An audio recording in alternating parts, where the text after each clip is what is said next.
Sometimes I hate Jordan.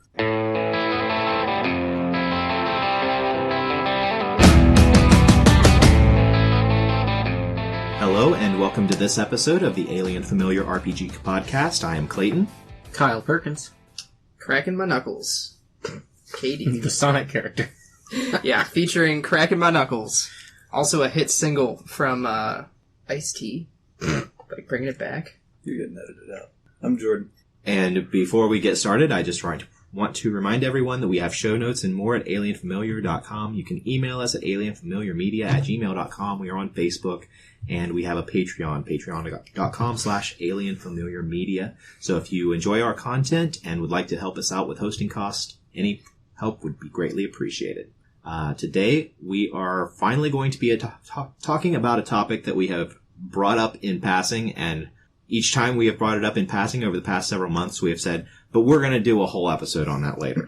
So this is the day that we're doing a whole episode on player versus player using social skills. When dice should be used, when dice should not be used, and hopefully, maybe, very unlikely, we will convince each other that the other is right.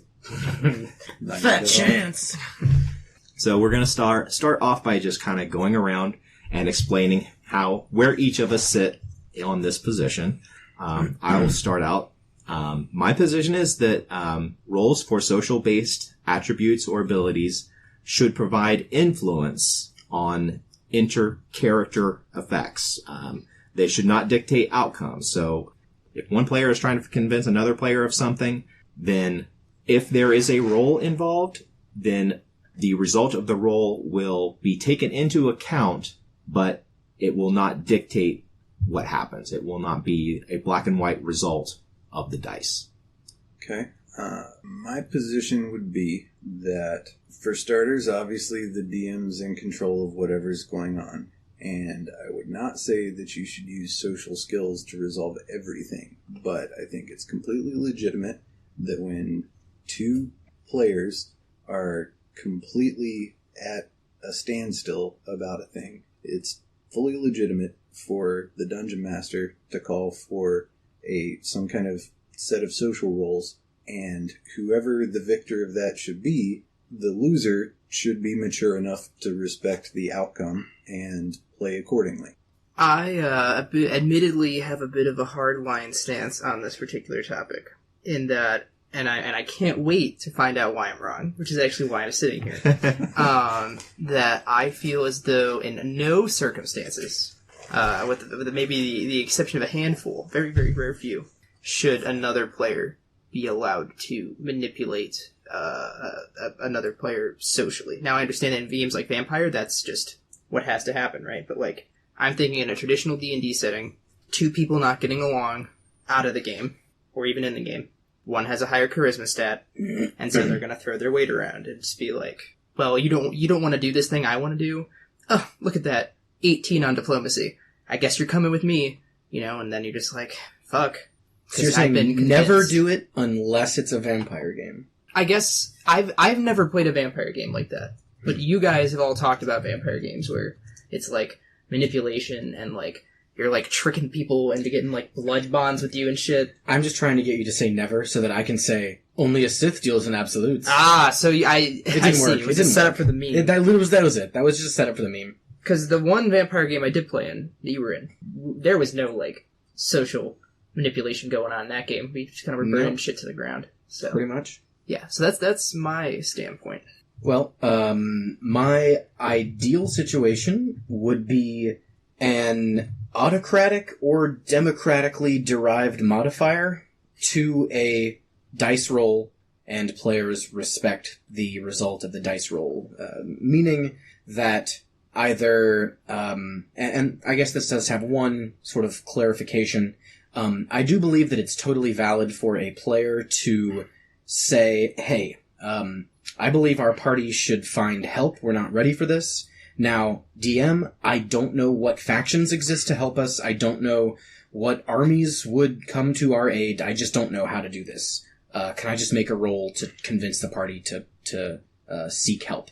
I think that's totally fine. The DM should say, sure, not everybody has the same in-game knowledge as the DM, and that's cool.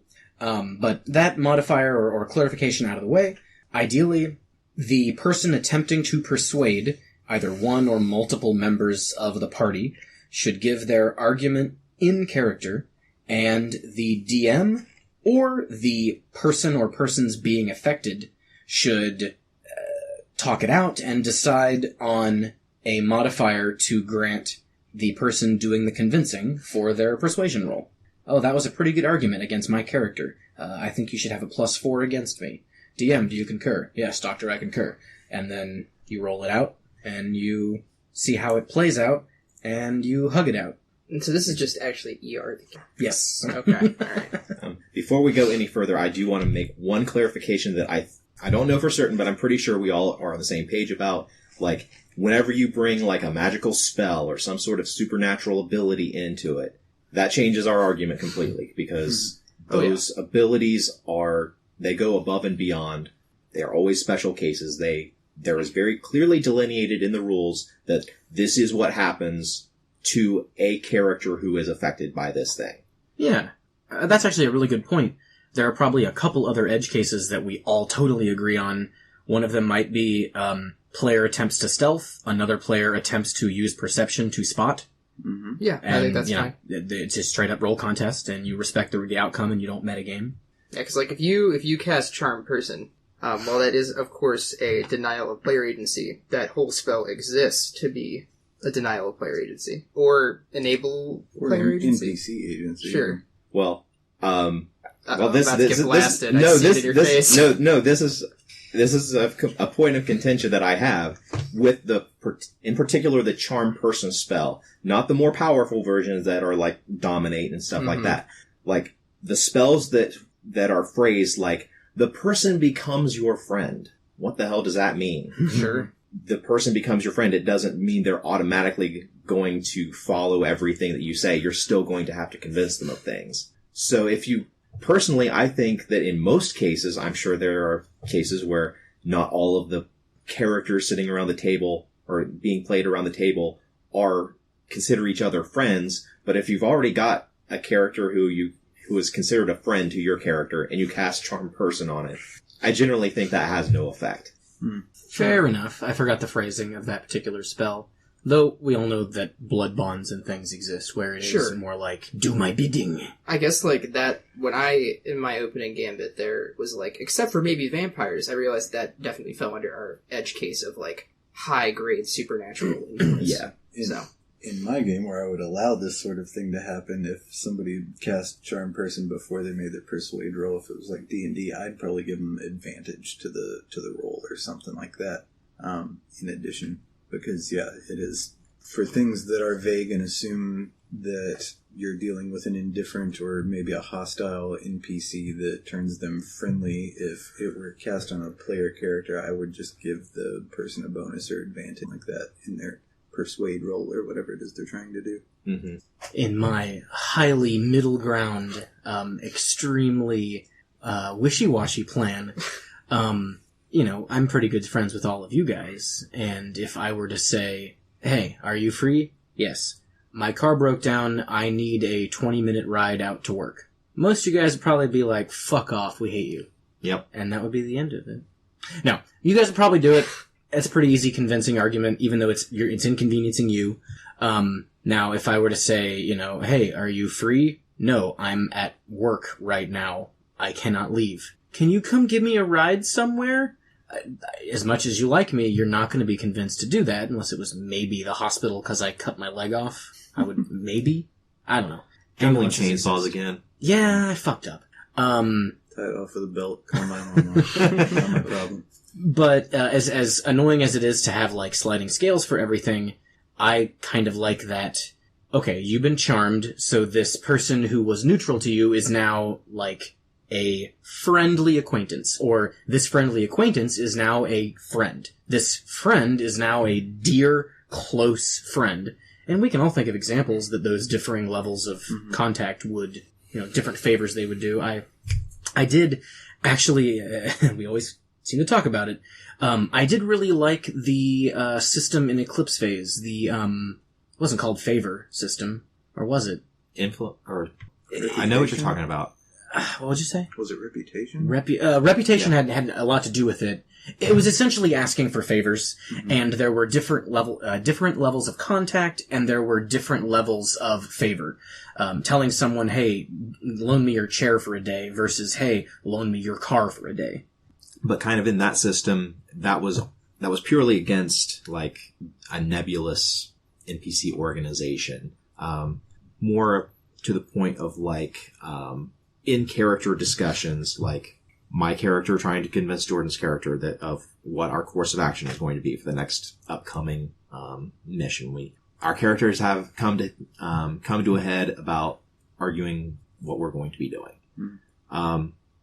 So whenever I am game mastering and whenever I'm a player, I think, as far as I can remember, I don't think I've ever called for a skill roll. I've never called for that role myself. I've been, like, as a player, I've had game masters tell me, okay, now you guys need to roll for this. In that instance, whenever I've had to roll, I've made my roll, and, I mean, personally, I give myself secret modifiers on my roll for whether or not I'm actually going to be convinced of what is being said. So, and those secret modifiers might be so intense that there's no way that person is going to be able to convince me. But if they roll really high, I will take that into account. It'll be a factor in my character's decision, but it's not going to be the result of my decision. Or the dice roll is not going to tell me, oh, well, I rolled a 5 and you rolled a 15. I guess my mind has changed. I would not do it that way. If you had a good point, a point that my character would see, then maybe I would allow that to kind of persuade me. But it would depend on having that point that basically overcame my secret modifiers that I had. Let me clarify the problem that I think my position is addressing that I don't think yours is. And that is a circumstance that we've all been in before, where an entire session basically gets wasted by maybe 2 people, maybe 2 groups of people, whatever, just talking past each other for hours, and there's no progress to be made, regardless of how good of friends they might be out of game. There is no other thing besides just full-on punching somebody, with dice, of course, in character, to progress the story at that point. And I think that's a problem. And also, there are lots of allowances in Dungeons and Dragons. The entire thing is based on your character is not you. That you are this special person with all these special abilities that can do all this special stuff. And you don't have to be a huge hulking barbarian sitting at the table to play the huge hulking barbarian. And so lots of times in groups that we've all been in, there's been players who maybe don't have the self-confidence, maybe just aren't extroverted enough to play that social game and be stubborn and fast on their feet, maybe coming up with witty things to say, whatever it might be, that makes them in any way capable of dealing with a stubborn player. And we've also seen plenty of players who, once they take a position, they simply will not budge regardless of whatever else is in front of them. And so that social disparity, I think, is a real structural problem in role-playing games. And I think that using the, fairly detailed social mechanics in different systems is a good way to fix some of those disparities. I do agree with you that it is a way to fix that disparity. But like in Dungeons and Dragons and most other role-playing games, player characters are inherently special in some way. There are certain rules that just do not apply to them. And this is an instance where I feel like it comes down to a player's agency for their character. A player who is completely intractable once they take a position, that's their out of character personality type. Once they make a decision, they stick with that decision. They're not going to be convinced of it either way. Not the character, the player. I fully recognize that is a way if the group if the group is not going to go anywhere, that is a way to do it, but I really am not comfortable with it. I don't like it because I feel like it is taking that player's agency away in that that player is playing a game in order to play a particular type of character, and that particular type of character that they play, it is like them, it is that intractable in every position that they take. And whether or not there is a role, if you're trying to convince someone and you fail to convince someone, failure is always a potential result of agency. Saying that the agency is a person's ability to have agency in the game and make an effect in the game is solely reliant on them having the opportunity to roll dice. I don't think that them having the ability to roll a persuasion roll to convince that other character, I don't think that's an expression of that meek player's agency that should trump the intractable player's agency. Okay, let me clarify something, a couple things. One, in 99% of circumstances, I would hope that people could hash it out in character at the table. Agreed on that point. Yeah. This is an edge case where I feel like some mechanic should be employed in extreme circumstances. Also, I would not support one player character saying, I want to roll persuasion against this other player. No. What I would say is the DM, the neutral referee, says, all right, you guys are head to head on this. It's down to this. You either roll your persuasion against each other or whatever you want to roll, or you roll initiative. I mean, here's the case study that I'd like to present. You got a 2-player group. You got a bard and you got a barbarian. And they went dungeon crawling, and they're at the end. All the bad guys are dead, and they got a pile of loot. And there's a sweet longsword. And they can both use that sweet longsword. The barbarian stomps up and grabs it. The bard would really like it. The barbarian says, I'm going to take your fucking head off if you try to get this longsword. Well, let's say the bard gets to it first. Mm-hmm. Let's say the bard's got that longsword. He's still not sweet enough to beat down the barbarian. Barbarian punches him in the head and takes the longsword. Mm-hmm. That's completely legitimate as far as game mechanics that we all understand. Mm-hmm. Now, that barbarian has dump stats. That barbarian is shitty on intelligence, shitty on wisdom, whatever. That bard is great on those things. Now, in any other circumstance, if that were an NPC or whatever, it'd be fine for the bard to roll something to trick the barbarian into giving him that sweet sword. It's cursed! Yeah, but when this bully barbarian, who happens to be a PC, wants to take this sword from the bard, they're just fucked because they just don't have the tanky stats to deal with the consequences of, really standing their ground. Mm-hmm. And I don't think that's right. I mean, I think that they should have a chance. Mm-hmm. Yeah. I mean, I think it's not like, it's not like there's a paladin in the party at that point that's going to be able to step in and be like, right, fuck you. Like, mm-hmm. And I think that's ultimately the biggest issue with my viewpoint is, in that case, the bard is definitely, maybe not like in the right necessarily, but he's definitely a victim in that, should have equal say of the loot, but like that barbarian could just physically intimidate the shit out of you. Mm-hmm.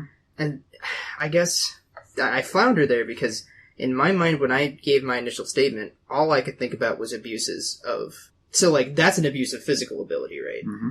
All I could think of was abuses of social ability. Mm-hmm. That's why I said I don't think it should be something the player can engage in themselves. Sure, but in a specific case where shit's not getting done, you try to put it to a vote, it's deadlocked, or, like, the players aren't really engaging with the vote, you're just like, okay, we're gonna do that. I think that maybe that's a little more reasonable.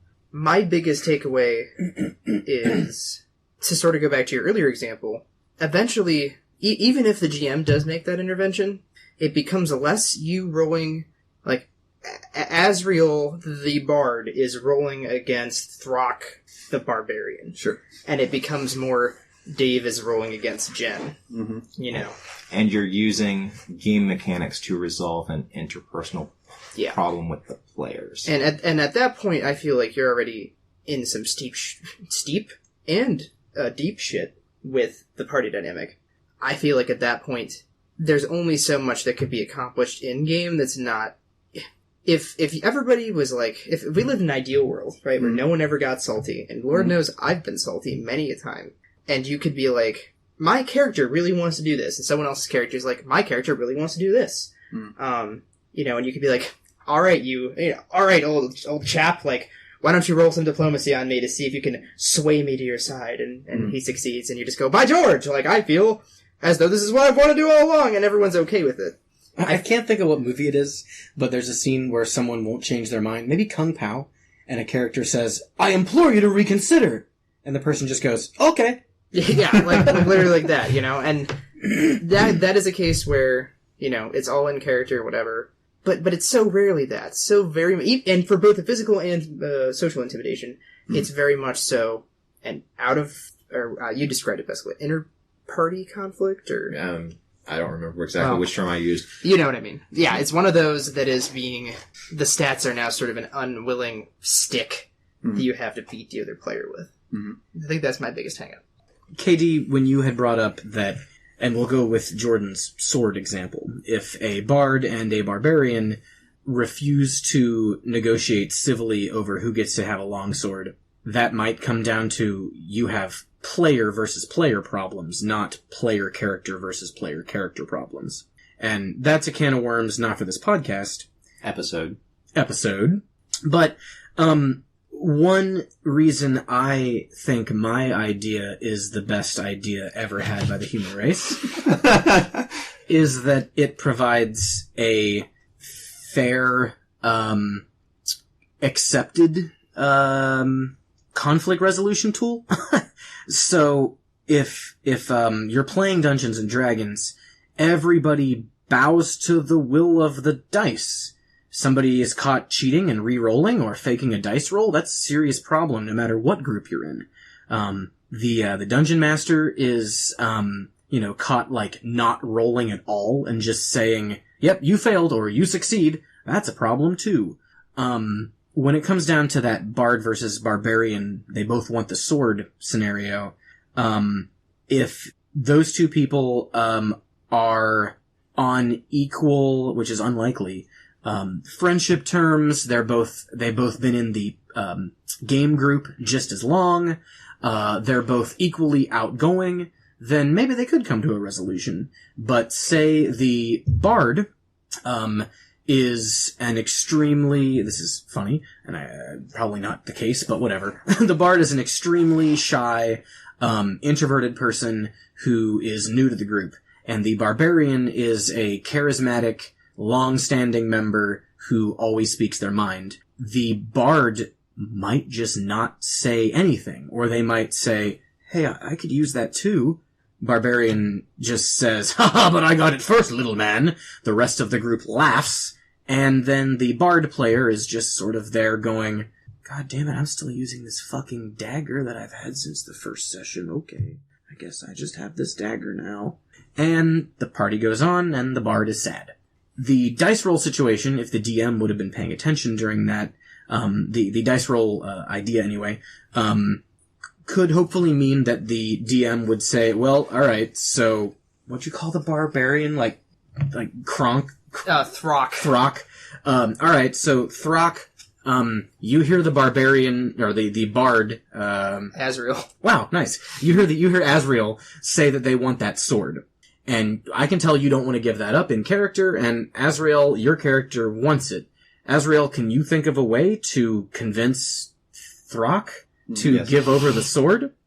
And that player maybe they will say something, but they might just say, well, I mean, no, it's, well, hey, would you be comfortable making a persuasion roll? And if you have an argument, I'll listen, give you a modifier based on that. Throck, by the way, what's your argument for wanting the sword? Well, it's cool. Or it's better than the one I have. Okay, I'll take that into consideration. Alright, Azrael, you have a plus nothing, actually, I guess in this case, because you didn't give me an argument. Throck, you have a +1 because it's better than the weapon you have. I looked on your sheet. This is true. Okay, roll them. And in that situation, the barbarian might be pissed, the player, and maybe the character too, but you've basically taken a situation that, due to social differences and personality differences, would not resolve, and you've made it something that the entire adventuring party, in character and out, knows was done on the up and up. Everyone's will was considered. Whoever loses, maybe the bard, maybe Azrael, loses the roll. Barbarian still gets the sword. They're gonna feel better that they had a chance. Mm-hmm. And it's not always easy to do that, like, arbitration when you don't have, well, we all respect the rules of the dice, so we'll let the dice decide. Mm-hmm. When hopefully your party should respect each other's personal whims and in-character speeches, and ideally that's the case, but it's not always that way.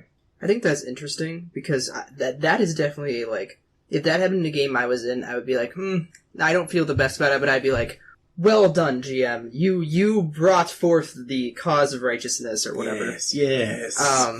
I think you could also, in that case, though, do have the GM do a public die roll. Get a d6, have, do a high, do a low, roll it to whoever it comes up on. I mean, that's a bit more, I suppose, arbitrary and kind of blind justice, but... I guess that's similar to, World of Warcraft's Need or Greed. And if everyone rolls greed, then it's just a random roll for who gets the loot. And at the very least, then, I could see that scenario happening. Okay, Bard gets the sword, great. Throck, like, next dungeon crawl, I think, and you can look at it's a 2-player game, so you can look at both your fucking players and just be like, I think it's pretty fair if he gets the next big loot. And I highly doubt at that point the Bard is gonna be like, nope, I'd rather have us do this exact thing again. Like, the Bard just got what they wanted. Throck will be maybe a little Listen bit... Listen here, you socially awkward little fuck. I gave you your one chance. You get nothing more from me. Yeah, I wouldn't be in favor of the coin toss that you just proposed. I would still push for the charisma, whatever, social skill bonus to be applied for the Bard, because the Barbarian's fallback to violence is always there. So, if you don't in any way take into account the social build of this other non-combat character, what you're essentially doing is showing preference for whoever is min-maxed out the biggest damage dealer in the group. And that person is just going to get their way by default or coin toss. Here's just a crazy idea. Follow me on this one. What if the game master, being this is a 2-person game, he's probably running this online with, like, his 2 closest friends, or in person with, like, the only people around that play D&D, just goes, oh, you actually find a second longsword in the rubble. Now that's giving into terrorism. Is it? I feel like at that point... You're also just short-circuiting this one particular example. There's not going to be such a quick solution for everything else. I think... I want to scale the castle at night by stealth. I want to seek help from a fellow army. You find a second castle? With an army on the ramparts. Actually, 2 countries here. There's a microstate, like, nestled in the far back. Fucking Luxembourg. Yeah, you can go get their army. I mean, I don't think that's a catch-all, right? I'm not saying, like, anytime there's social disagreement, the GM just pulls an Oprah and is like, you get a solution, you get a solution, you get a solution. But I think, since we're doing what we always do, where we, like, hyper-analyze one particular, like, out-of-context example, I think at least in that one, having 2 swords would make a little bit of sense. It's a 2-person party, like, that's already kind of rare. And even more so rare, it's just a straight dungeon. Even if it's not a 2-person party, say only 2 people can use longswords, it's worth it to keep that in your tool belt. Like, you got 2 people fighting over something inconsequential, give them both the something so you fucking move on. Mm-hmm. I'm fine with that. I'm fine with giving into terrorism in that one aspect. Any other aspect, though, like, fuck those terrorists. Fuck them. Jordan, what did you say right before Kyle and I spoke? You roll back the tape. I was saying that I think the Bard should still have their social bonuses or whatever taken into account rather than the coin flip, because the barbarian always has the fallback to violence. Kyle, you and I have been in this exact situation, as we brought up last time. That infamous Savage Worlds game where I'm playing an intentional murderer Viking guy and you're playing your Eldritch Knight kind of Bardy dude. That was not exactly the same, because you guys, you never told anybody, you never told Kyle or his character that you were going to start killing people. Yes. There was, I think that's right. It's been a long time. Yeah, there were no roles associated with that until you started killing people. Right, but if you wanted to jump in and stop me and try to talk some sense into me, I mean, I think that's legitimate. If we couldn't work it out ourselves, which, whatever. I think the final straw for my character was that after we had killed or routed all of their guards, then you went around and started executing the merchants. I think it was just the one merchant.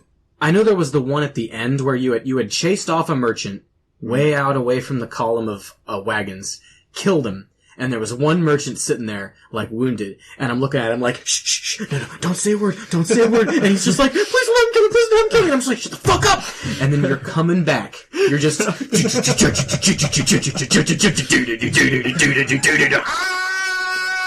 and you're running back, and I'm just like trying to get this guy to shut the fuck up. And so I start throwing cantrips at you. Like, I trip him, but I trip him in a way that he won't know it's me, because then he'll be mad at me.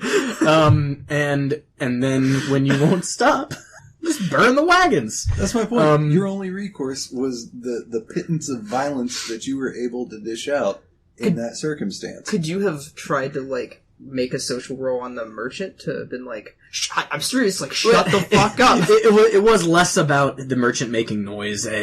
Jordan's character knew he was there somewhere. He knew there was one alive. I swear though, I thought there was a moment when I tried to be like, okay, we've killed the guards, like we've killed the people armed, let's stop. I don't remember. I kind of forget now, it's been a long time. We were playing in this dorm, it's been that long. Yeah. I remember you said that, but I was like, nah.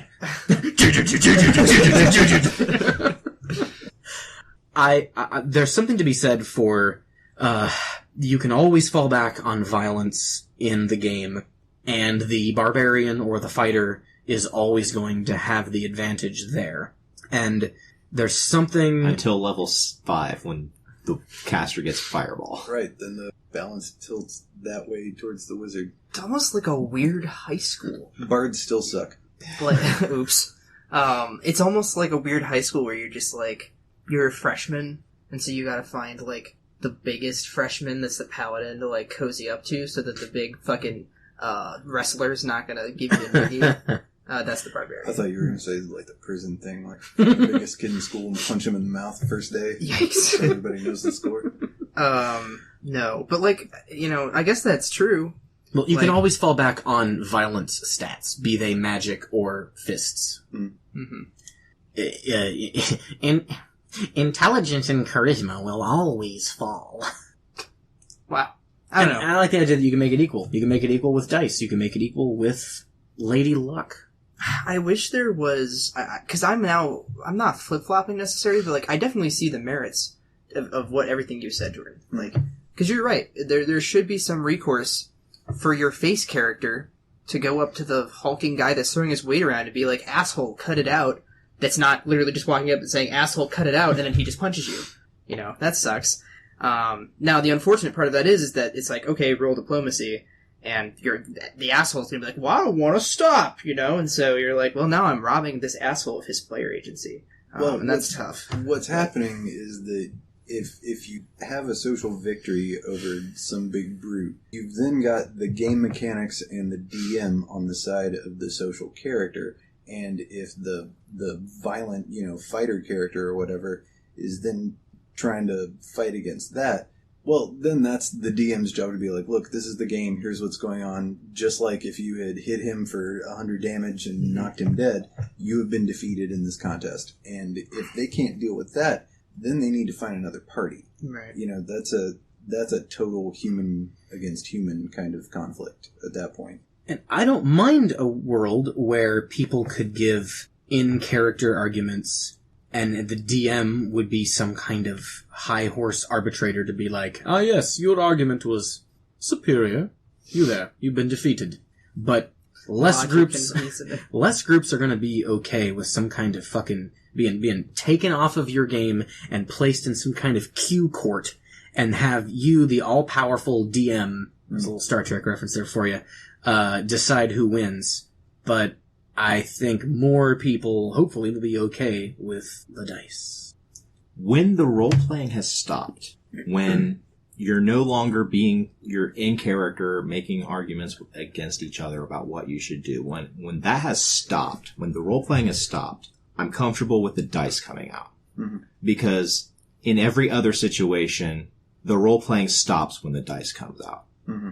But in this edge case where there is one intractable character and there's somebody else who is not able to at all convince them, and it stops being a part of the game. Mm-hmm. It becomes an interpersonal issue that, okay, this time we're going to resolve it with this dice roll. I'm fine with that in that edge case. What if it's totally in character and the barbarian just decides in character, well, I'm just going to fucking roll initiative and try to chop him in half? Do you let that go on, or do you give the bard or whoever a chance to do some social aikido and get out of it? If the role playing is still going on, I'm going to let it continue. If the bard is comfortable, if the bard consents to it, like then becoming their characters going to blows, I'm going to allow that. But if the group is like, wait, what are we doing? We're fighting our characters are now fighting amongst ourselves. Are we okay with this? If the group is not okay with that, then it's time to have an out of character group discussion. I think that a lot of this revolves around there is an out of character issue, and I'm just not comfortable with using the dice rolls to fix an out of character issue. There is a greater issue if this keeps coming up that the players are having to resort to these in character die rolls to resolve to even advance the plot at all, to continue having fun with the game. I think that's a conversation that everybody needs to have out of character about the players or the characters that they're playing, and the way in which the game is going forward at that point. Mm-hmm. As long as the players are still in character and role playing and having fun, I don't think that those dice should come out. Well, obviously there could be a situation where they're in character the whole time. Mm-hmm. They're not having fun. They're completely operating on what their character's motivations might be. Chaotic evil barbarian versus, neutral good bard or whatever. Do you then just obviously de facto favor the barbarian and say, well, if it comes to blows, sorry about your luck, bard? No, in that case, I'm going to fall back on exactly what we did in the situation where your barbarian was attacking or was having that argument with KP's character, and it became an out of character conversation that we had.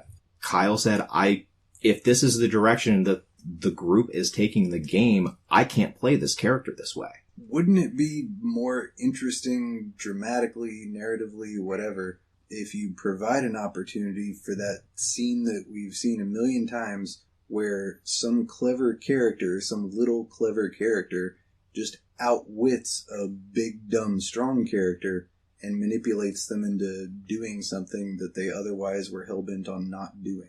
But then if that continues to happen, then the player, like in that Planescape game, KP was not going to continue having fun playing that game with his character the way that it was. If we started just doing dice rolls to, okay, I'm going to try to convince you whether or not we're going to do this.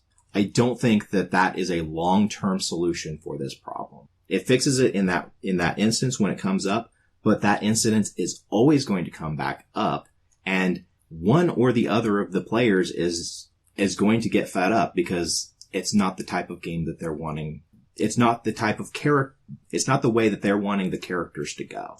Well, it's not necessarily going to continue to come back up. I mean, other things are going to happen in the story. Characters are going to develop. People are going to do different things and look at things different ways. Like, that's the whole point of having a narrative arc, is having, some kind of, growth, right? So, like, yeah, if you're still having the same argument in session 10 that you're having in session 1, then something's broken down somewhere, and maybe that does need to be dealt with. But I still think that there's enough tools provided in the rules of most systems that you can have cool little things tweaking these edge cases of player agency, and sometimes it can be a little back and forth kind of stuff. I mean, I don't think it is fair to all players involved that the guy who decided to sit down and play the biggest, meanest tank is going to get their way. I just don't think that's a recipe for fun.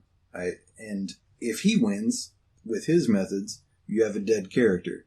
If the bard wins, you have a slightly grumbly barbarian that may not even be all that grumbly if the player's like, oh yeah, you convinced me. It, by the same token, could go the other way. And this is an interesting thought. I've never played a game where this has happened. It's a test scenario. It's a thought experiment. Theoretically, if it's always coming to blows between our barbarian and our bard, and the barbarian is always ready to start cracking skulls, and the bard is always allowed to roll to persuade, bard, probably you're dealing with, at least a 14, you better, but maybe 16, 18 charisma, in D&D. A barbarian should have an 8 charisma. It's not unheard of. Maybe a 12. Regardless, pretty serious modifier difference.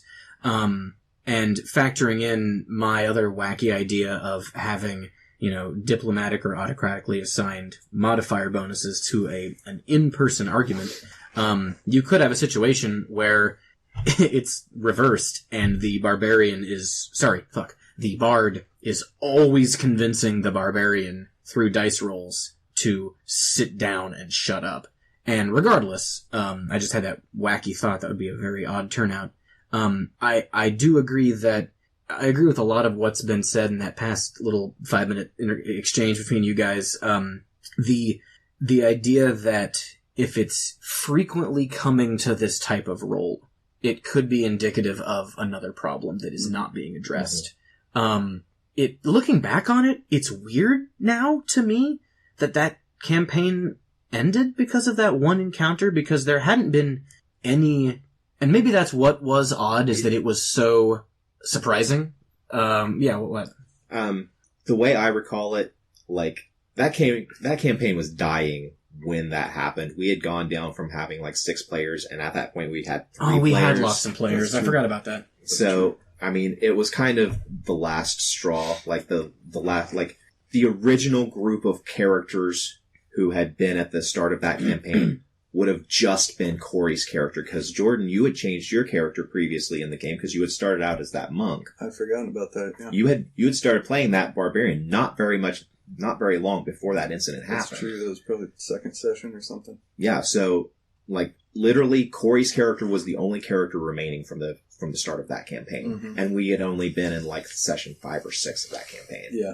Also, we had started out playing in a super nerdy cool game store, moved to a coffee shop porch where other people could listen in on our hobbies, and then downgraded again to a borrowed room in a dorm where I definitely shouldn't have been in that dorm. Oh yeah, you guys are older than me. Yep. Oh yeah. Well then, yeah. So then none of us should have been. And so I guess it was dying. And anyway. We got some weird looks by people whenever they were passing by. Yeah, there was Corey sitting there with 3 older guys. There was an RA meeting, I think, and they came out and they gave her the like, "Honey, are you okay?" look. Little did they know, Corey was the mastermind. Yeah, she had manipulated us into playing with us. Anyway, it could be indicative of more serious problems if it's always coming to these types of roles. But having this option and having it resort to this option to settle an argument, I don't think that's a surefire sign that your campaign is over, you're at an impasse, your players can't get along, it's done. Are we at least agreed on that point? Maybe not. I do agree that if it gets to that point and there is this returning issue, then you need to deal with that issue. Don't just code it over with these rules adjudications. I'm not even sure I agree with that. I think I kind of like the idea that you could have long-term grudges and animosities between player characters and still have an interesting functioning story. I think there's enough narrative mileage in that it's probably worth it. Which kind of brings me to something I've wanted to bring up in this episode for a little while. Clayton, did you want to bring up something? I just wanted to point out that I don't think your opinion matters. No, I don't. I don't think that your stance is representative of what most players who sit around the table expect from the game and are willing to put into the game. I think that means you're touch, Jordan. I don't have any idea what most players think, and I'm not sure if any of us do. Oh, I'm hardwired actually into the minds of everyone that plays D&D at all times. So I'm a consensus. My point's actually right. You're running a constant live poll. Yeah. It's in my head. Jesus, you're like those Twitch plays Pokemon things, but you're a person. Yeah, but it's only for knowing how people feel about D&D issues. Like, it has no other bearing on my life at all. This brings me to something I've been wanting to talk about during this episode. I also think that it could be a fun experiment to try a game where there's long-term back and forth. Everybody would have to be cool with it, and it's a rare thing. I think. Long-term back and forth persuasion rolls, intimidation rolls. KD, I think it would be well suited to a vampire game. And our group, dear listeners, has been kicking back and forth doing a vampire game for quite some time. We've decided not to. We've at times been like, shit, we should do that.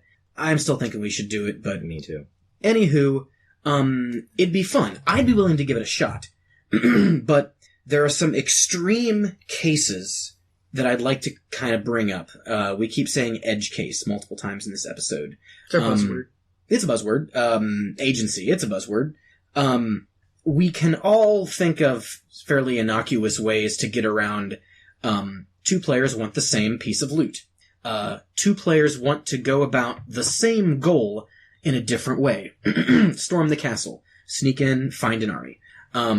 Wildly different outcomes, same goal. What about really crazy shit? Like, I'm going to convince the lawful good paladin to torture someone to get information out of them. Obviously, stereotypical lawful good paladin never going to agree to do that. Would just as soon, that's the expression, yes. Right? Mm-hmm. It didn't sound right so in my head. bad at expression. So dollars to biscuits, the paladin would rather be tortured than torture someone, even an evil person, for information. So in a case like that, do you allow a convincing roll? In the case of a vampire game, maybe that's not the best example for this, but the point stands. I have others in mind. Discuss. Well, my original point is I would not call for a roll. It would be up to the player, one character to convince the other character of what they're doing. I would not ask the paladin to make some sort of a save against being convinced to torture someone. I think that's just, like, it'd be one thing if you have, like, a conniving person just trying to be like, the most lawful good thing for you to do in this situation is actually to torture him for, like, this bullshit reason. And, like, maybe the other player, like, thinks it's, like, oh, I guess I could kind of work with that or something. Like, it'll be a good character moment. That's one thing. But for them to just be like, you're the strongest person in the party. You don't want to do this. Do I do everything myself? All right, I rolled like a 22. Go torture him. Like, I feel like that's just unfair. Well, bear with me for a second. I mean, in this idea where we all live in a world where we agree to allow, in some capacity, role-based social persuasion interaction roles. Hmm. Because I know that Clayton disagrees, and I know that you're also in disagreement. But I guess the root of what I'm trying to get at is how do you handle extreme attempts? And I don't know if you've got that situation, this like Jack Bauer kind of scenario where you got the orc terrorist tied to a chair and he knows where the magic bomb is or whatever, and you got this bard guy who's like bard too much. Let's do wizard. Wizard's like, all right, let's start cutting on him. We got to get this information. And Palin's like, no, we can't do that. Blah, blah, blah, blah. Principles. If the wizard starts cutting on the orc prisoner, is the bard allowed to just smite the shit out of the wizard? I mean, in that circumstance, it could be, okay, player A, their character absolutely would never do that. So they say. Player B is like, this is the quickest way to do this. Let's just do this. Player A says no. Player B is like, DM, can I roll to convince? They're going to be much better at this than me. DM says, nope, sorry. Okay. Player B decides to do it themselves. They start doing it. Player A, with their lawful good character, decides, oh, I can't have that. I roll stealth. Okay, you got it. Oh, natural 20. Nice. I sneak up behind player B and I knock them unconscious. All right, give me a roll. And you nailed it. Well done. Ah! So Oh! if that's legit and the social approach is not, what you've done is biased anyone that heavily stacks the top 3 abilities to the neglect of the bottom 3. That's just where the game balance is. Jordan, I have a rules question for you about Apocalyptia. Sure. Ooh, getting personal. Yeah. Okay. KP and I are playing in your Apocalyptia game. Mm-hmm. I want to brainwash KP's character. Mm-hmm. Would you let me do that? There's mechanics for brainwash. I know, that's why I bring this up. Yeah, you tie somebody down and torture them long term, and there's a back and forth of roles. I can't remember exactly how it works. It has to do with like pain modifiers and like mutually depleting psyche to see, if you get fed up with torturing before the other person cracks. But yeah, there's a process to it, and then you essentially wind up with like a gimp. What's the guy from Game of Thrones that gets completely brainwashed into submission? Theon Greyjoy. Yeah. Reek. Yeah. Right. You wind up like that guy. And my position is that there is no way in hell that I would allow another player character to do that to another one player character to do that to another player character in one of my games. Well, would you allow a player making it's thrall, right? In enthrallment in vampirism, right? You feed them your blood, and now they're more inclined to do your bidding. Would you allow that in a vampire game? Well, there's blood magic involved in vampire. I've only rarely played it, so I'm not totally sure. I think I've been in one vampire blood game. Bond is the mechanic you're talking about. Yeah, but it's part of their supernatural being that they're able to exert this influence over another being. Well, you're talking about something that is purely psychological. And that's a real thing. Mm-hmm. It's a very real thing that has worked in the world in horrific circumstances. And if, to whatever degree that we're trying to simulate the possibilities of actual existence in 4-dimensional spaces as organic creatures, that is a thing that you can do and has been done. And I accept that. And I'm saying that that's never happening in my games.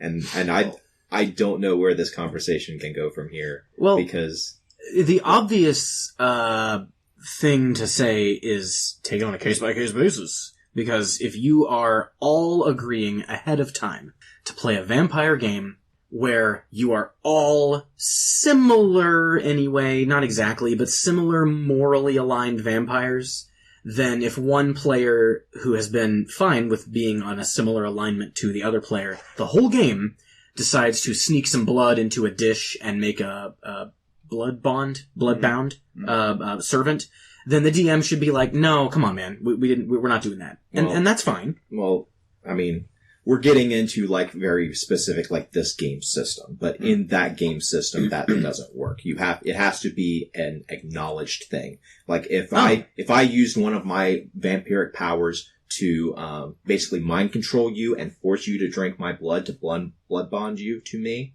it wouldn't work. Oh. Okay, well, fuck. Is there any... You can sneak it in on people. You can totally trick people into drinking your blood in that circumstance you're talking So you about. sneak it into their food. Would that work mechanically? If you had a bucket of your blood in a basement and had that vampire locked in the basement and just waited until that vampire got so low on blood that it went berserk and went over and drank that bucket of your blood, that legit will blood bond that vampire to you. 1 degree. Yeah, you have to do it like 3 times, I think. Okay, so, well, I wasn't aware it was that extreme mechanically. But my point still stands that if the players go into a game... we'll get away from vampires. Players go into an apocalyptic game where we are all part of a faction together. We're on the same team. We all agree to that. Cool. And for no discernible reason, player A has been... No, fuck that. Clayton has been plotting the entire time and not telling anybody that he wants to brainwash me and have my character assassinate KD's character. And all of a sudden you finally enact your plan, you bring it up, and you're like, I get into a fight with Kyle's character. DM probably goes, okay, kind of weird, but I'll allow it. Me would be like, that's weird, man. Okay, fine. I guess we're fighting now. And I lose, and then you start to enact your awful brainwashing plan. You take me to your lair, etc. At that point, we've talked about this before. I think it's seriously the DM, be smart and realize that you are probably doing something against what everybody agreed to do. Stop the game, talk it out. But I think that if you go into a kind of an anything goes situation, a competitive game, and I think there's no stance that's better or worse. And I do respect your stance for not wanting to do it. But I would have no issue with 2 consenting players being like, ah, shucks, you beat me in combat, I'm knocked unconscious. Yep, yeah, drag me to your fucking lair. Yeah, tie me to a fucking chair. Yeah, fucking tweak my nipples. Get him fucking hard. That is worth mentioning, the whole, actual people being alright with this thing. Yes. So in that case, are you fine with me making Kyle into a reek?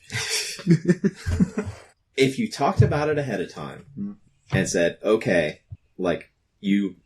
so if you had basically the capture moment and you did succeed in capturing KP's character, and then you guys had the conversation, okay, I want to brainwash you in character.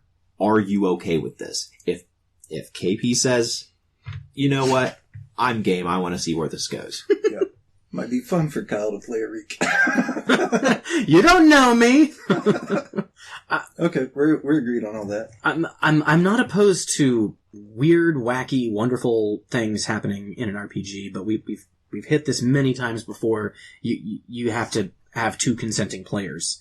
And if you have a situation where, and I guess this goes without saying, but if you have a situation where your DM, this happened to Haley, I think, once, I believe.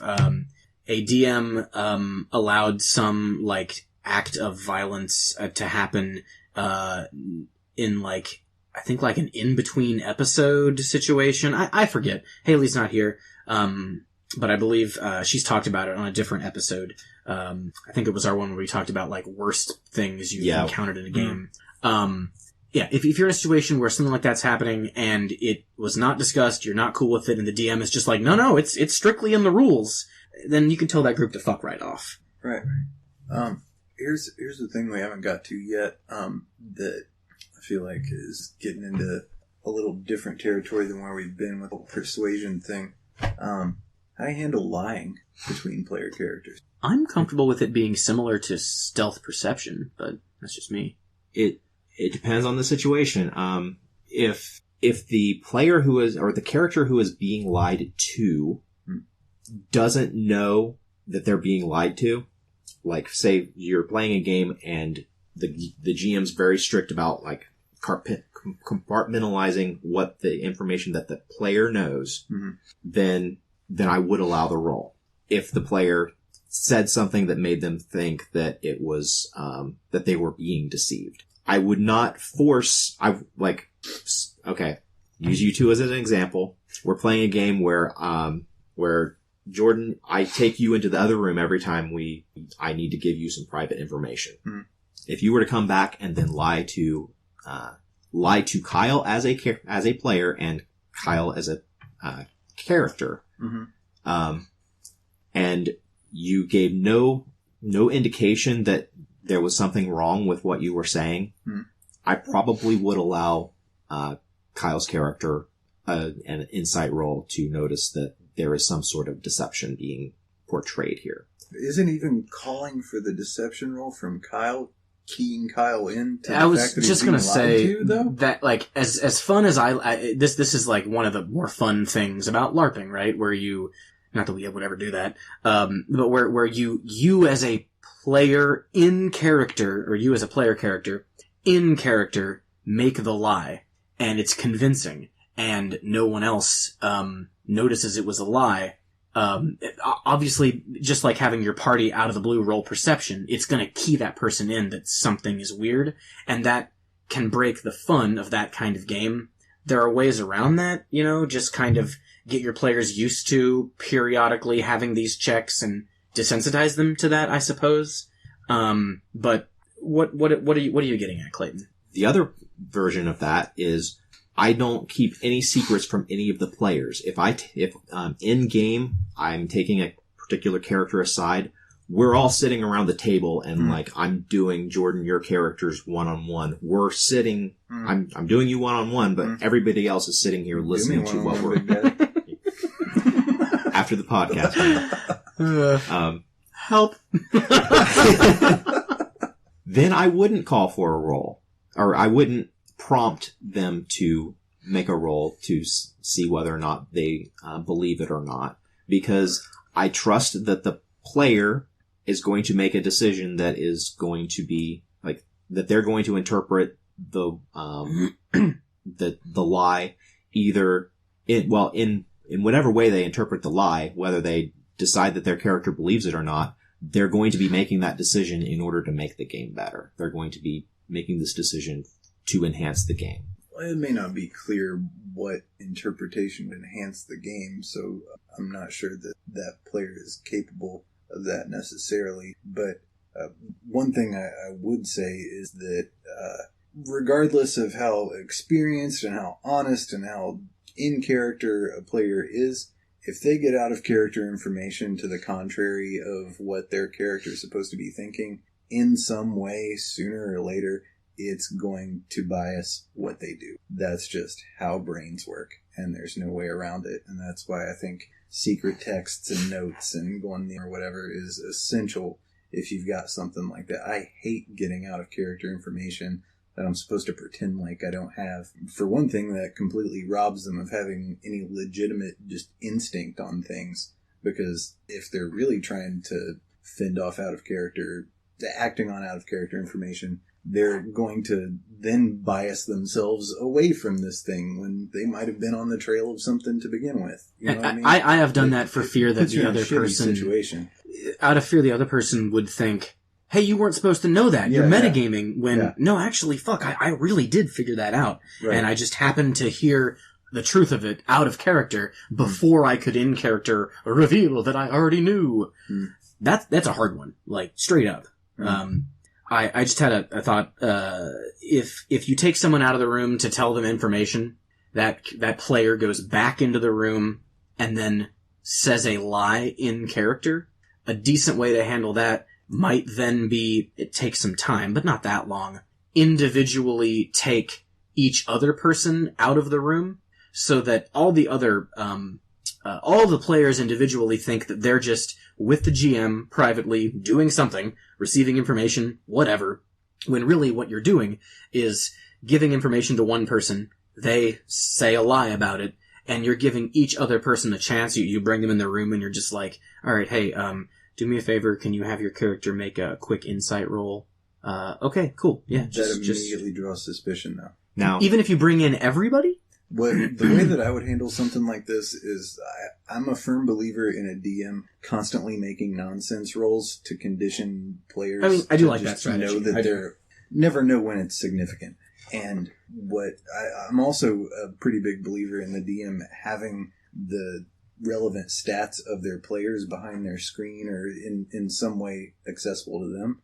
And so what I as a DM would do would roll character A's deception versus character B's insight on behalf of them and then dole out information privately to them. Because the liar, if caught, might not know that the other person realized they were being lied to. Well, that's interesting. I never roll for my play. As far as like I never rolled secretly whether or not you succeed on your perception roll or whether you succeed on your insight roll. Oh, I do shit like that all the time.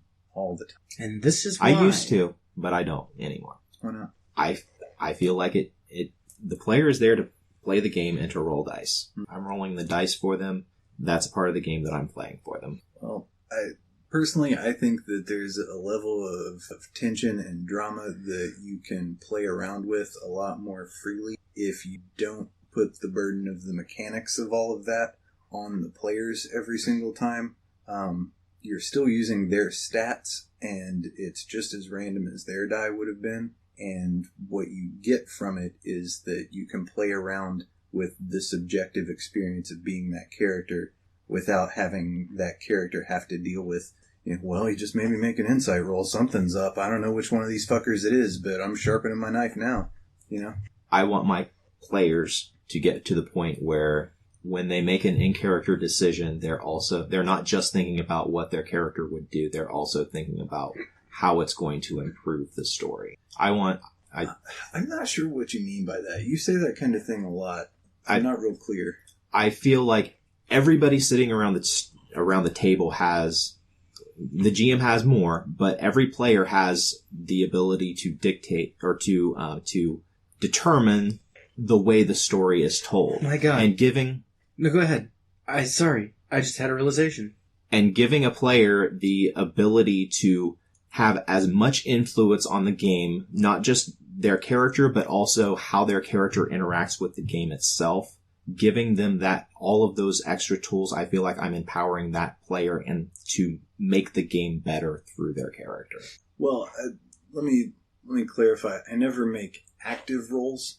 I always make what would be like a passive save in, D&D or something. You've got like your passive perception. A lot of people house roll passive insight. I basically do something like that, only I put more randomness into it than just the 10 plus kind of mechanic. So I don't think it's terribly different. What was your insight, Kyle? I'm not accusing either of you of this, but taking both of your ideologies to the extreme, I'm sitting here between a narrative dictator and a narrative communist. Who's who? You're the dictator, Jordan. I am? I was just before this hilarious realization, I was just gonna say that I do like the idea of building suspense by having player A's insight roll behind your DM screen against player B's perception. You do that on your own, and then you privately pull each person aside to reveal the results. It's like, you're getting secret knowledge, you're getting to do secret sneaky things. You know something's going on, but you don't know who it is, and you aren't as alerted as if someone's just like, well, everybody roll perception, or Jordan, roll me an insight. But taking that to the extreme where you, the GM, are just looking around at your subjects and rolling everything for them and then telling them the results. It's just a fucking narrative dictatorship. I don't think that's quite what I was saying. I know. Well, and the idea also that you, the GM, Clayton, you wouldn't... I have a flower in my hair. And you expect all of your players to, be the means of production for the narrative and to just make collective decisions, not out of their own personal goals or desires, but because this decision will further the narrative. Make it interesting. Clayton's just sitting back in a big chair, sipping vodka, waiting for his attaboy for a good game. It's mostly a joke, but I think it's very funny to think about both of those things taken to the extreme. Well, I want to quote a friend of mine that I consider it like the goal of the game to say as little as a GM and to just sit back and let the players play the game and me interact as little as possible. Jordan, you've said that before. Yeah, I'm into that. Absolutely. I don't think that's counter to what I was trying to say. No, I'm just saying it because it sounds like we're diametrically opposed. Yeah. But we're not. No. I had a thought just now. It nearly escaped me. About the better story. I think you've got a lot of faith in 6-7 people all somehow spontaneously getting an idea of what a better game would be, and that there is one better game. You could totally have 7 different ideas about which way the game would be better. So I'm not sure how this, collective tower of Lego blocks in people's imaginations is necessarily supposed to all jive together cohesively. I know that's a very vague statement, I know, but it doesn't come together cohesively. It comes together more like a real life thing where you're trying to do your thing, but then there's all of these other things that are coming in and fucking it up, and your story is constantly being shaped and modified not only by what you're going for, but also by what everybody else at the table is going for. That's the default way of the game. And I feel like each player should have as many tools to accomplish that as possible. And I feel like the game master doing these roles or calling for these roles again in interpersonal relationship or interpersonal contests, I feel like it's pulling away from a particular player or each particular player's ability to basically wrench the reins away from the other players and like basically careen this car wildly or down this path that the main story goes down. Jesus, take the wheel. Let me give you an example where I would absolutely and have rolled for other players. Let's say everybody's in some, dark, scary house, and they know there's probably some shit about. Nothing is going to break the tension worse than me saying, Kyle, make a perception roll. That pulls them out of their subjective, in-character frame of mind and puts them back in the I'm a person at a table with a polygon in my hand. Mm-hmm. And instead of that, I would roll to see if they hear the monster coming up and then say, you hear wet footsteps on the stairs. Still using their stats, still using a random number generator to do it, but allowing them to stay in the headspace that we play for. Mm-hmm. Rather than forcing them to do math and all this other bullshit. My aim, I'm sure I don't succeed in this all the time, is that in those situations, I'm not going to call for a roll until basically something is about to happen. Whether, I'm not going to call, I will eventually call for that perception roll whenever big, hairy, chthonic things starting to come up the steps. But other than that, I'm not going to ask the players to start rolling. I'm not going to prompt the players to start rolling perception checks or investigation checks to scope out the room or whatever. I'm going to wait for the players to say, okay, I'm going to go examine the chest, or I'm going to go examine the fireplace. I'm going to wait for them to say, I'm going to do this thing, and then I'll say, okay, this is where a roll comes in. Do you wait for them to say, I stop and listen for a long time, or do you give them a chance to hear the thing that is on the way, regardless of what they're doing? When the thing is on the way, that is a change in the situation, so I will allow them, I'll prompt them to roll perception. But if it's a static situation, I don't call for any rolls. Okay. I think this is probably just a change in, or a difference in taste and style more than I don't think there's a real answer. I feel like that's immersion breaking, but I could see how you could possibly call for a roll at just the right time to be like, oh fuck, I got a roll now. It's on. So there's a 6-1. There's an old standard D&D-ism, me being the oldest one here. You guys might not remember it. Tell us, Pappy. There's a very special thing to be told, make a perception roll, or, all right, roll initiative. And there's something that causes a certain type of player to be like, oh, it's on! Fuck yeah! In second edition, okay, you're walking down the corridor. Roll for secret doors. You don't find any secret doors. All right, there aren't any. Yeah. I'm okay with those meta tropes, but if you are playing with less experienced people or just different styles of people, I also think it can be very fun to take steps to not break immersion with meta D&D phraseology. Yeah, I don't mind either one. yeah. We ask a lot. What are you doing? Mm-hmm.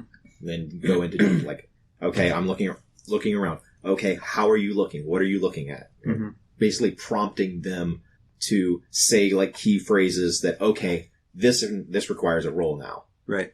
I mean, that's basically that is how you teach a person the game. Yeah. Yeah. I mean, this has been a good discussion for sure. So have I fully convinced you? No. Oh, I've changed my mind completely. You're absolutely right. All right. Whatever else you tell me, I'm going to start doing it that way. Great. I didn't have to roll a single die. Well, so we will never bring this up again. The argument is over. No, but if I change my mind, I'm going to put you in a headlock. we always record in my house. I have guns, so all right, range attack. Probably listen to me. Well, I know where your swords are, and I'm sure I can grab one of your swords before you get to your gun. Well, I wasted my time with the Smith & Wesson. You mastered the blade. I hope this was useful to anybody. I think it was good to get it out there, and get it expressed. So I don't feel like we should do a final question. This whole thing has been, what is like your opinion of this core issue? Yeah. Go on to geek things. I only have one. My geek thing is a one-page RPG that I found. It's called Lasers and Feelings. The entirety of this rule system fits on one page. There's probably 600 or 700 words on this page. It is a Star Trek-esque game. It's basically Star Trek with the serial numbers filed off. But you have one number, and it's between 2 and 5, and I may be misremembering it, but if, say your stat, you chose a 5 for your stat, then in order to make a lasers roll, you have to always roll above your stat. In order to make a feelings roll, you have to roll below your stat. And lasers are always doing something physical in the world, like doing something physically with your body, manipulating the world in a physical way. Feelings is manipulating the world and other NPCs, through talking, through emotions, through logic. There are a few other, word qualifiers that you can add to your character. You add your basically your position on the ship, and you gain, you get one or two other, basically, areas of expertise or personality traits, and these modify your role by giving you additional dice in certain situations. But yeah, it's a rule system where your character sheet has one single number on it. I like that. I'll be happy to break that one, just like I broke Terrible. I'm still available for playtesting if you guys are into that. If you happen to listen to this podcast. What's the name of the company? 17 Design. 17, yeah. Email me. Okay, as the resident post-apocalyptic aficionado, I watch a lot of this shit between podcasts, and I think when I have them, I'm going to make a recommendation and a counter recommendation, an anti-recommendation, I guess. And these are both pretty strong ones here. If you're one of the last dozen people that haven't seen Bird Box, it's as good as everybody says that it is. So I'm one of them. Stop what you're doing right now and go watch it. It would have been your suggestion. All right, fuck it, I'm gone. See you. Had you bothered. Yeah. My God. Sandra Bullock, love of my life. The anti-recommendation is this Australian alien invasion movie on Netflix called Occupation, and it is one of the biggest flaming turds that I've seen in a really long time. It is absolutely terrible. There is not one single cliche in a film that I can think of that they missed. If it did not take itself so seriously, it would have been a genius parody. It's essentially Red Dawn reskinned with real shitty looking aliens. It's miserable. Absolutely miserable. Don't even bother. So, Bird Box. Do it. Sandra Bullock. I love you. I've got a one pertaining to drones. Found out through this new job I'm working that in October of last year, the FAA Reauthorization Act, which had a bunch of other stuff, including funding the FAA through 2023, it changed and doubled down on some of the drone regulations. Previously, I think as of like 2015, maybe, don't quote me on that, you paid $5, it lasted 3 years, and you gave that to the FAA, and you had an individual license to pilot a drone weighing over 0.55 pounds. Editor's note. The new regulation pertains to drones over 55 pounds, not 0.55 pounds, and unmanned aircraft are exempted as long as they are flown within the visual line of sight of the person operating the aircraft. That, by the way, includes a 1960 Piper Cub model with a gasoline engine, an antique radio, and no GPS at all that you just fly around on your farm. A lot of people were annoyed, but that wasn't that bad. This thing that passed in October of last year, it changes things to where each individual drone, which again, that includes any object capable of being powered by someone at a distance on the ground over 0.55 pounds, each individual drone has to be registered for $5. And that, most people, they have like one 4K video camera drone that they use for either work or pleasure, whatever. But all these old-timey hobbyists are up in arms because it means that, some dudes have 140 RC planes that they've flown since 1970, and now all of a sudden they have to give $5 each to the FAA, and by the way, that still expires in 3 years. So, I don't quite know how it's all going to play out. One other thing that has changed is that before, if there was an airport in a 5-mile radius from your point of operations, you had to just inform the airport of, hey, I'm flying drones here. Now, it's based on airspace. So, for my new job, I will be teaching kids to fly drones and build drones and whatnot, among many other things. And, I forget what class airspace we operate in, but there are lots of little airfields that are, I don't think it's distance-based anymore. So, anyway, it's gonna be a wacky time. I'm having to learn all about this, and, I just thought that, having grown up with my dad flew RC, I've been to RC modeling clubs. I'm not a big radio-controlled plane flyer. I do have one that I enjoy. Kind of nuts to see all these... RC hobbyists are some of the most, wholesome people you'll ever meet. But you try and take away their planes? No, sir. My cold dead. Yeah. Well, at least the terrorists will be registering all their drones. And that's the other argument, is that this does nothing to stop illegal drone flights, so... Same thing with guns, man. They're afraid of people having power. All right, guys, what do you say we stop this bullshit and start rolling some dice? Sure. Unconvincing. Well, unconvincing. That looks terrible on this waveform.